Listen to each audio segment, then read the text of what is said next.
Grills. I am convinced that grills are man's best friend, and let me tell you why I believe this. Oh, yep, cool. Yep, medium rare. Yep. All right, we're off to a great start already. I like that.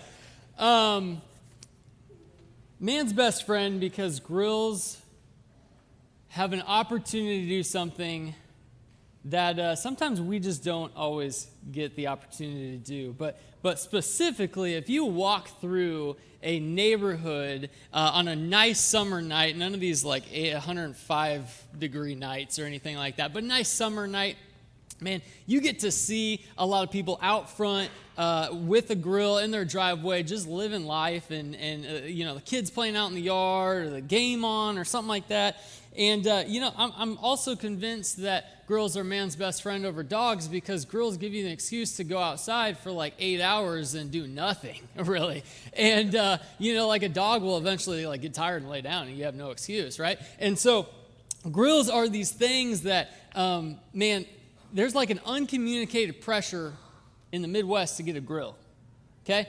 When I was newly married, we're talking like 2016, so I was newly married, and I just felt this pressure that I had to buy a grill, okay? So here I am, I roll up into Home Depot's parking lot, and the thing about Home Depot is like they have like the flower garden over here, the section, and they got, propane tanks and mowers, and they got the grills. You walk up to the grill section, they're like lined out, right? And you walk up to the left side, and like it goes from like cheap to expensive. And cheap ones like 180 or whatever they are, and you're like, okay, I live in Nebraska, I can afford that. You keep looking over to the right, and you're like, that is California prices over here. Like, this is overwhelming. I don't know what to do. And so, again, I don't even, at this point, really know how to cook. And so I thought, you know what? I'll go inside. Don't go inside. Because the thing is when you go inside, you are like triple amount of overwhelmed. You go inside and there's like accessories, there's like smokers, there's like Traegers, there's like all these really expensive things, and smoking pellets, I don't even know what those are, and all these things that you're like, I don't know what to do. And I don't like being overwhelmed. I don't think anybody likes being overwhelmed. So what I did was I got in my car, went down to Walmart, got one for $129. You might chuckle, but this was 2016. I just got rid of that thing last year because it was so used, that thing was breaking apart. Okay, that's like 7 years of use for $129. I think that's a pretty good deal. My point, though, is that whether we have a $129 grill or we have a $2,000-some grill, they do the same thing. They prepare food to get people around a table. My name is Jordy, and I am one of the pastors here. And if you're new with us, welcome. I'm so happy that you're here on today, where we are talking about eating. And that brings me to just say, like, our mission statement here is breaking down barriers between people and Jesus. That's what we want to do. And so when we look at that statement, we take the word break and we break it down into 5 different elements. Those elements being bless, read, eat, ask, and know, and things that Jesus did that we want to really create habits in ourselves of, right? And so when we look at all these different things, we want to say, okay, can I do this in my faith? Can I do this in my life? And can I do it well? And can I do it in a way that eventually just becomes natural? Where we're just making people question, like, what is the life that we live because we're living it so different? And so we want to create those question marks in people's lives. So the thing about eating, is that when it came to Jesus, he actually made things really simple. Okay, like we often, as believers, will complicate following Jesus. If we read through the scriptures, if we read through the gospels, we see Jesus doing things. If we actually take the time and realize he gives us a new mindset of how we think based on things that we think we should be doing. In Jesus's life, he did this thing where he just found himself around tables, right? He in his occupation, he ended up building like furniture, right? He was a carpenter. So he built furniture, he built tables, he built all these things. And then in his ministry, he found himself primarily around those kinds of things. He found himself around tables. And what we do as Christians is we overthink everything, right? When it comes to following Jesus, we overthink like what it means. Oh, so I have to have a conversation every single time I meet somebody about Jesus. Not necessarily. Because what Jesus did first was he built a relationship, and he did that with food. It's kind of funny, a different method to how things were done. See, in Luke's gospel, Jesus was either at a meal, going to a meal, or coming back from a meal. Like eating and drinking was the main method of Jesus' ministry. And we often hear that and we're like, okay, was Jesus like a drunk, or like was he a glutton? Like what's going on? And no, he just found the opportunity that's going to open people up to conversation. And that was food. And if we're going to follow Jesus, then we got to do this really well. In fact, we got to create habits in our lives that we're going to start doing this in a way that he did it. Jesus was never exclusive. In fact, he was fully inclusive. In fact, he did something that was mind-boggling to the people around him. He ate with sinners, not just to mention sinners, he ate with religious leaders. He ate with people who were high up in the social ladder, in the government. He ate with the people that nobody wanted to eat with. He ate with the people that were hated by everyone and pushed off to the side. In Matthew's gospel, there are 94 references of Jesus eating and drinking. And then he referenced times of eating and drinking. Okay, so here, his miracles, there's, in fact, 7 miracles in John, and there's the first one where he turns water into wine at a party. There's a time where he speaks in a parable, and that parable is talking about a great feast. He then also goes and feeds the 5,000. I mean, he was either eating and drinking, or he was talking about it, or he was performing a miracle within it. Zacchaeus, the story about Zacchaeus. In Luke 19, that's where we're going to be today. And when I was taught in Sunday school, I was always taught he was a wee little man because he was short. But here is Luke 19. Jesus entered Jericho and made his way through the town. There was a man there named Zacchaeus. He was the chief tax collector in the region, and he had become very rich. He tried to get a look at Jesus, but he was too short to see over the crowd. So he ran ahead and climbed a sycamore fig tree beside the road, for Jesus was going to pass that way. When Jesus came by, he looked up at Zacchaeus and called him by name. Zacchaeus, he said, quick, come down. I must be a guest in your home today. Zacchaeus quickly climbed down, took Jesus to his house in great excitement and joy, but the people were displeased. He has gone to be the guest of a notorious sinner, they grumbled.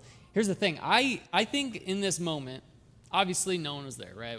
We don't fully know, but in this moment, as Jesus is walking away with Zacchaeus, I just imagine that Jesus has a little bit of a smile on his face.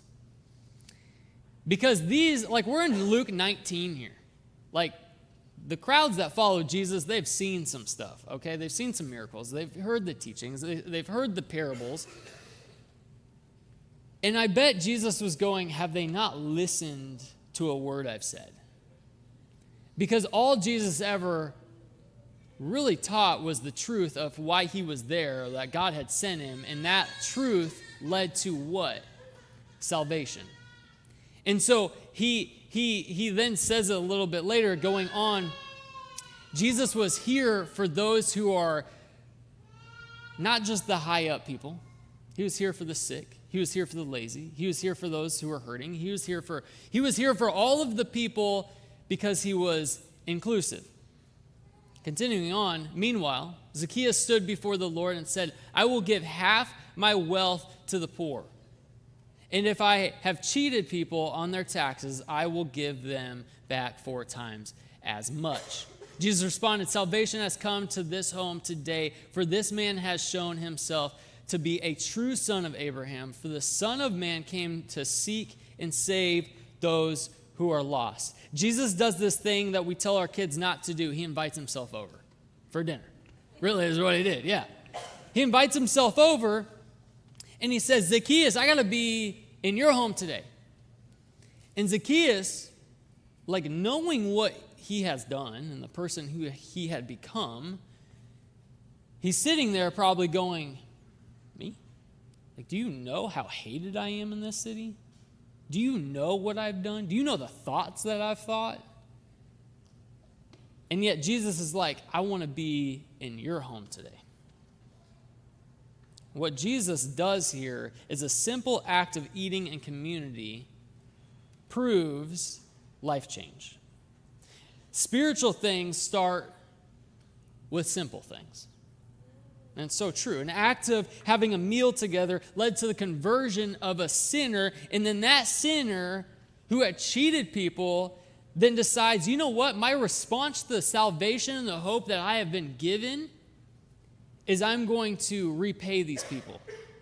In fact, I'm going to take half of my wealth, I'm going to give that away to the poor because they need it, and then I'm going to pay back everybody 4 times the amount of much. Now, I don't know how much this is, but we're talking a chief tax collector, so he's up there in a city, and I mean, they're all going to pay their dues to the city. So this is a lot of people, and he's paying them 4 times as much.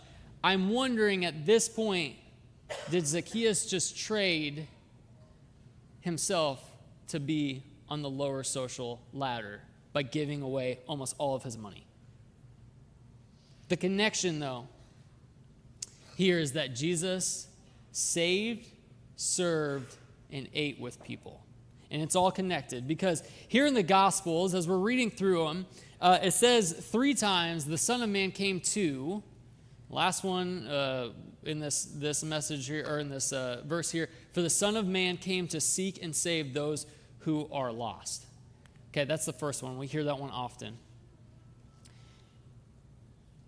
There's a second one.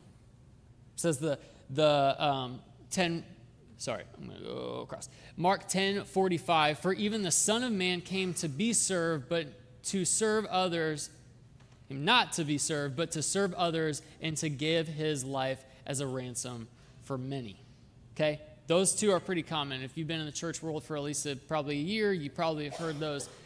They're always out there. So we got Jesus seeks and saves the lost, and he came to serve. Okay? There's 3, though. It's the last one. Luke 7:34, the Son of Man came eating and drinking. That's in Scripture. This is an idea that we think about, but that's legit. That's Jesus doing what Jesus does. That's his method of how he would reach people. These last 2, yeah, he's going to serve and he's going to save people. But the whole idea of coming to eat and drink then props up those opportunities. I think if it's so important that it's connected to salvation and it's connected to serving, then why isn't it so important in our life? Right? Because we're really good at going and serving people. We know our mindset should be what? We should always have opportunities to share the gospel with people, but eating and drinking? That's just so simple. But we see it all throughout the Old Testament. And then all these opportunities that we see throughout the Old Testament lead to Jesus' life, and Jesus is God in person form. What we see in the Old Testament is God always comforted and sustained people by food. Right? He always provided in ways that he would say, I am here for you, don't worry. He creates Adam and Eve in the garden. Okay? Then Abel goes and he gives his best of crops to God as an act of service. Then we have the Israelites in the desert. And there was multiple opportunities where we see the food being provided, but the main one that we always see is the manna. Right? They didn't know what they were going to eat, and God provides. We see all kinds of feasts and all kinds of kings having large dinners. And we see all these things in the Old Testament where food just becomes a thing. And it's because God designed us to have food as an intricate part of our life. The really wild one for me is the Elijah story, where we have God saying, Elijah, you're going to go on a journey, and it's going to be a long journey. And so he's on this journey. He's going, he's getting hungry, he's getting tired, he needs rest. And he gets to this point where he just says, God, just end my life. Like I can't live like this anymore. God says, lay down, go to sleep, I will provide for you. When he wakes up, there's food. He eats the food, he goes back to sleep, he wakes up again, and he's a new person.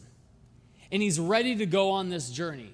So I'm convinced all we need is naps and snacks. Okay? I got to clap for that. Last year I preached on napping, so I think this just all works itself together. I'm a youth pastor, so that's what we love to do. This idea of it was so important for God to provide for his people. Then he turns it around, and instead of almost providing, which he does provide, but instead of almost providing, he starts representing this idea of eating a meal together through Jesus. I believe that this is spiritual. I believe that eating with people is spiritual. The thing is, though, what we often do is we often rush it. When I was in college, my roommate and I, we just stacked up our schedules, to the point we shouldn't have, but between internships and work and class and all the things that we did on campus, whatever, we would often find ourselves running through like a drive-through or something, and we would end up rushing a meal. And sometimes we'd even skip lunch or whatever it is because we had so much going on. And as I read through the Gospels, I realize that this is one of the best practices in the Christian faith, and yet we do a really good job of rushing it. Just think of your own life. There's moments where you get 7 minutes between going and working and to the next thing that your family needs. Right? The next thing that comes up. And we often almost skip out on the idea of what this meant for Jesus in his life. And so recently, my wife and I started doing this thing where we just wanted to make dinners at night with our kids really important. And so here we are just trying to do this. A couple months ago, we started doing this where our living room and our kitchen are kind of combined. So TV's always on or whatever. We shut the TV off. We send the neighbor kids home. We put our phones off to the side. We just have dinner with our kids, right? And we're just trying to do this as much as we possibly can. And I remember one night, our 6-year-old asked me a question. And she said something along the terms of, why does God love us so much? My wife looked at me and she said, you're the pastor, go ahead. And we just had a conversation over a simple thing of dinner. Spiritual things start with simple things. Eating creates that opportunity for life change. And in my freshman year of college, we got paired up to be with somebody who was in the role that we were learning about. And so for me, I was going into student ministry, and I got paired up with Jeff Madison at Calvary Christian Church who here in Bellevue, and he's no longer there, but at that time he was the youth pastor, and him and I he was my mentor. And so he was like, hey, if you're good for it, I'll take you out to Wings every 2 weeks, and we'll just talk about life, we'll talk about ministry, we'll talk about all the things. And, I'm college kid, so I'm like, yeah, take me out to Wings, I'm good for that. And he would do this thing. It was normally on a Thursday. So he had student ministry that night before on Wednesday night, and he would do this thing where we'd sit down, we'd start eating, and goes, okay, we're going to play a little game. It's called What Would You Do? And he said, this is what happened last night. And he said, what would you do? How would you respond? And normally it was like, is this a test? Like, what is this? Because I have no idea what I would do. And those simple opportunities of lunch led to me being way more prepared in student ministry than I thought I would ever be prepared because of him simply taking me out to lunch and saying, hey, we're just going to talk about student ministry. Ain't that easy. Let's talk about some of the things that you're gonna experience and how do you react and how do you respond to that. But you know what? That prepped me very well for ministry. Our former neighbor, I just moved last summer. Our former neighbor, got to know him, and early on, I remember I saw a tattoo on his shoulder. It was a cross, and I just asked him about it. I have tattoos. I asked him about it. I love finding out why people do what they do when it comes to ink on their body. And I asked him. I was like, "What is that?" He's like, "Oh, this I got a long time ago. Don't get it confused. I'm not a believer." And I was like, "Oh, okay. This is how this is gonna go." And I said, in my head, I said, you know what? If I were just to start talking to him about Jesus right now, probably not going to go well. I might lose actually a relationship here. And so, because then later on he told me, I haven't had great experience with the church, this, that, and the other thing. And I just knew that me sharing gospel, sharing truth with him was not the best approach. So I said, you know what? I'm just going to build on this relationship. And over the span of like 2.5 years, man, we're inviting them over for fire pits, drinks, dinner, and we're hanging out with them. We had a pool, so we were doing pool parties and inviting them over. And about 2.5 years in, he's mowing. I'm on my side of the fence, and he stops, comes over and talks to me. We built a great relationship. And he said, hey, what's coming up in your guys' life? And I said, actually, I'm going to Jamaica in a couple weeks. And he goes, oh, sweet, where are you guys going? Like thinking we're going on a resort. I'm like, oh, we're not going on a resort. And I said, this is what we're doing. And it created this conversation where then I ended up sharing the gospel with him because I told him what we're going to be doing. And we're going to be sharing the gospel. And I don't think that would have happened if I didn't build that relationship with him. We still talk. We still text about sports, whatever. But in its simplest form, hospitality and eating is so easy, yet we overcomplicate it. And the thing is it's spiritual. Get people around food and they'll talk. I saw this picture going around social media, and man, it is so true.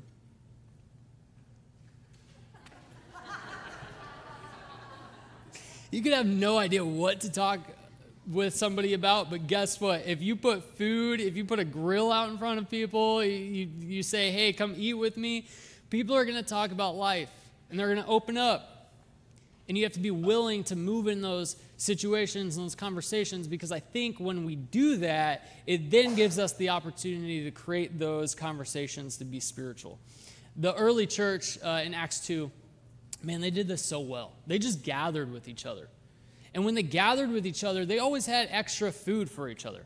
Like they just lived this life where it was like, hey, you can come over, we got it. Like even if you need a place to sleep, we got a place to sleep for you. Like that's just how the hospitality in the early church was. They just lived life together. The other day I was out grilling with this thing out in the front in the driveway, and as I was doing, trying to cook or doing whatever. This guy drove by in a work truck, moving truck, something like that. And he yelled out and he goes, I'll take 2.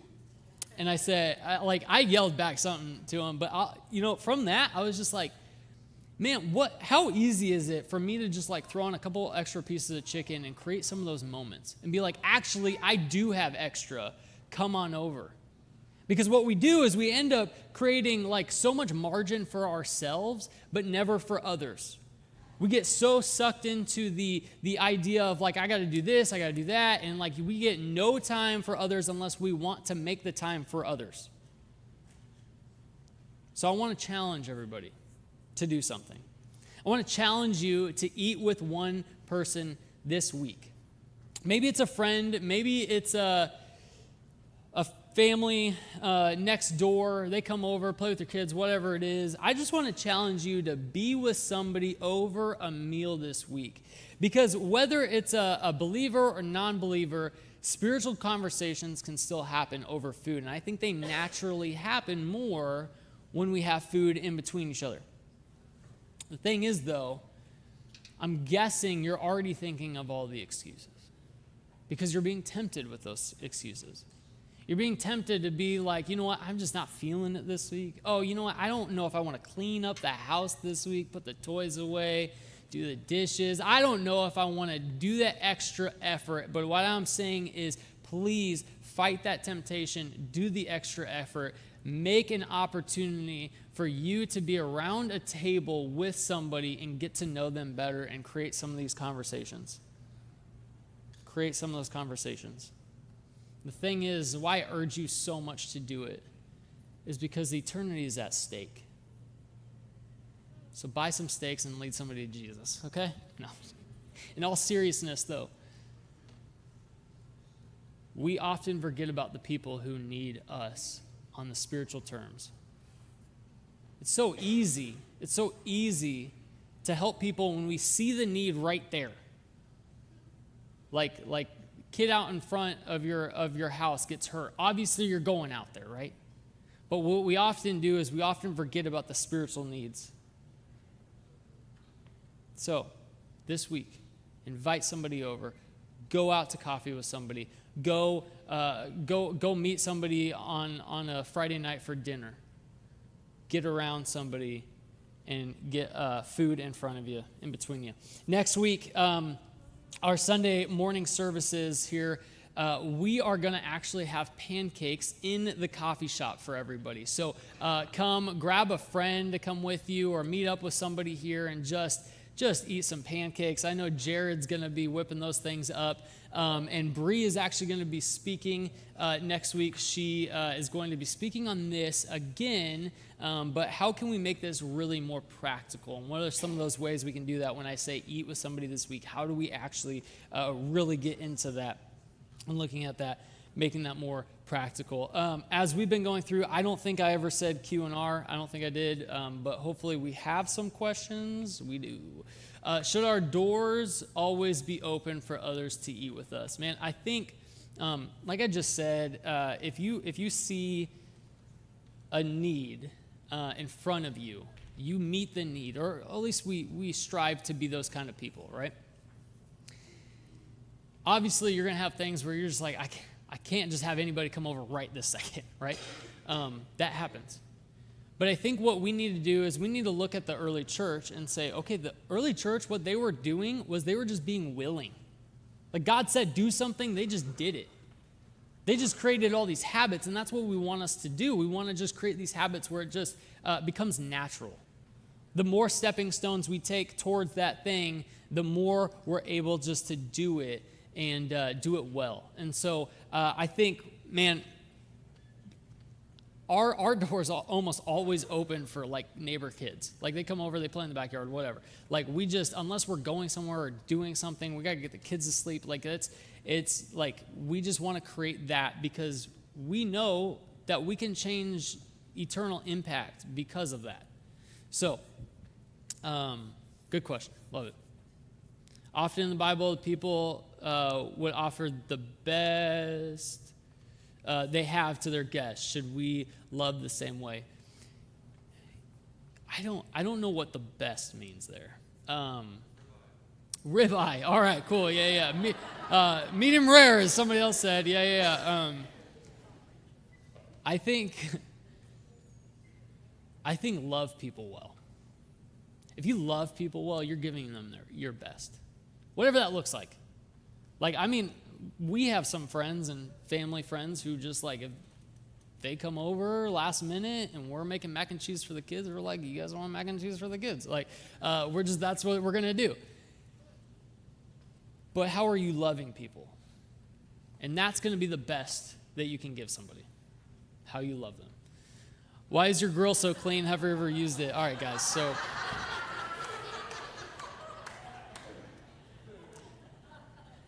I responded differently at the first service. I just touched it. I got some stuff on my fingers. There's stuff on my paper. But I've never used a Blackstone until like 2 months ago, and I was doing the whole thing, like the oil and I don't even know what I'm doing. Like, it's just like try to get it clean. But I knew I was going to be moving it, so I cleaned it up a little bit. But come take a look at it. You'll see it's not that clean. I mean, here's some oil right here. So, love it. So how did you answer your daughter's question? I love it. I said, God loves us so much because he had a desire to have people with him. He loves relationships. He loves to be with people. And he's God. Sometimes we just can't even fathom who he is as a being, because I know if I were to create something when I have nothing around me, and I would create something to have a relationship with me, I would get angry the first time they messed up. But that's just God being God, that he would love us no matter what. So just try to get it so a 6-year-old can understand it the best. Reading the chronological Gospel of Mark, focusing on and contrasting chapter 6, feeding the 4,000. Then just 2 chapters later, chapter 8, time elapsed. Apostles were clueless how Jesus could feed the 5,000 after seeing him also walk on water. He said to them, "Do you still not understand?" John 8:21. Perhaps a testimony to us in current mankind's blindness to who Jesus is. I think, there was a few years of Jesus taking his disciples around, and this was like new territory for anybody. Okay, like rabbis and teachers were a big deal in this time, but like one who would perform miracles, like that was just mind-blowing every time. And so I think they had to get used to this idea that Jesus was like actually God in person form, doing things that no one else could do. And if I'm seeing one of these miracles happen, I'm like, okay, I'm never doubting that again. But again, they had a lot of things coming at them. And they had a lot of opportunities where I think Satan was also fighting against them strong, because he knew that Jesus would start the church with them. And so, we doubt, right? We have times of blindness. But yeah, it's good. It's a good thought there. I have thought that before. Good question. I have an eating addiction. How can I represent this love like Christ without having it cause me a problem?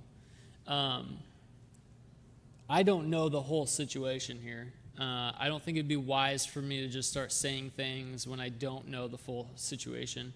But I do know that God would want you to be healthy in any way, because what happens when we're not healthy?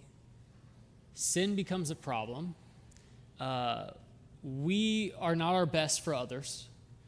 And so I know that God wants always, whenever he has the chance, he wants us to be healthy and to love him. And so this question here, I would say, come talk to me, come talk to one of our pastors about this, to better look at that a little bit more specifically, because again, I don't know the full situation there. I don't know what kind of eating addiction, I don't know how long it's been going, what this looks like in your life.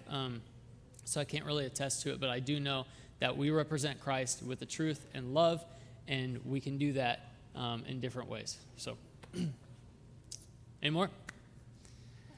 What time would you be grilling today, and what time is the pool going to be open? Well, I don't have the pool anymore, so that's out of the equation. In grilling today, if somebody's got a truck that can get this thing back to my house, then maybe. I mean, I don't know. I had to get it moved here for me. Is there any other questions? I'm gonna move past that one. I don't want like 800 people in my house today, but go eat with each other. Come on. My last thought here is, man, we make following Jesus so hard sometimes, and he laid it out so simply for us. And I think the way we love people is, man, we just got to be willing and give people time of day. And I think we start to see God change in us and bring life change. And I think he also will start to use us in different ways just by being willing to be around people and eating a meal as simple as that. And so I think, again, it's spiritual. And I think we're seeing that play out when we look at our break, our mission statement, and really putting that into our life and actually following through with it. God changes things, and it's amazing to see. Before I pray out, I'm going to ask that the Camp Barnabas team comes up right now. Can we give these guys a hand, please?